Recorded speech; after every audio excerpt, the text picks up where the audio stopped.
And thanks for staying with us, everybody. April is Financial Literacy Month, and many are still struggling to make ends meet. There's inflation, some economic uncertainty.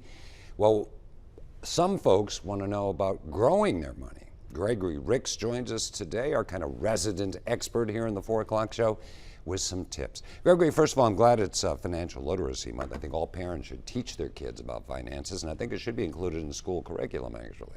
Yeah, both of those counts, you're correct. It just isn't being done. School's not teaching it how they should, and in households, it's kind of like taboo. Don't talk about it. I did to my son. I taught him all about the little banking things and treating money with respect and all that stuff. Yeah, Fidelity Investments, not too long ago, I was up in Boston and they were showing a game that they've created, and it doesn't have Fidelity or anything on it, but it gets kids really involved in finance and understanding. That's a pretty cool concept. Well, let's start with debt, and debt kills. Unlike the federal government, you can't print money.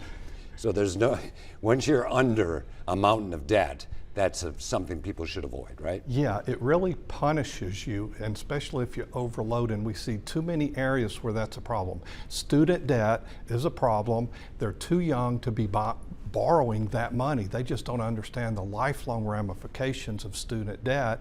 And then consumer debt and car loans. It's too easy for people to load up and get really behind, especially when the average interest rate on consumer debt is more than 27%. Yeah, I don't even know if people realize that until they get into it. But I think the consumer debt in the country, I saw $17 trillion or something. It's ridiculous. Yeah, the question is, have you looked at your credit card interest rate? It might change your mind about using it. Well, can you negotiate and try to get a better interest rate? Well, when you get in that situation, first thing to do, if you're going to be in a bind, you kind of say, I can't keep up. Call and ask for help. Communication is so important, and be in front of the problem, not on the back end. All right, well, here's one of my favorite subjects. I know it's one of yours too. The power of compound interest. Now, that's kind of like seeing money grow. Yeah, it's kind of like the snowball effect. It starts really small, and if it's got a really long slope, it's just going to keep growing. So the more you put away over time, the more that's going to compound. Just think of doubling money. At 7.2%, it doubles every 10 years. 100,000 will go to 200,000. In 20 years, it'll be 400,000. You know, it's just, oh my gosh, you got to take advantage of that. People get to be 40 years old and they start thinking about stuff like that. You should be doing it like your first job. Right, because what they lost is time, the time of compounding, and you cannot make that up. You even if it's a little bit, you have to be doing that now, and the effect 30 years later is going to be giant. It's going to feel like it takes forever, but it's going to be huge for you. Now, we have less than a minute left. The stock market's had a great run for this quarter. I mean, it's been through the roof. We've seen it ticking down a little bit. People are kind of intimidated by investing. What do you say to them?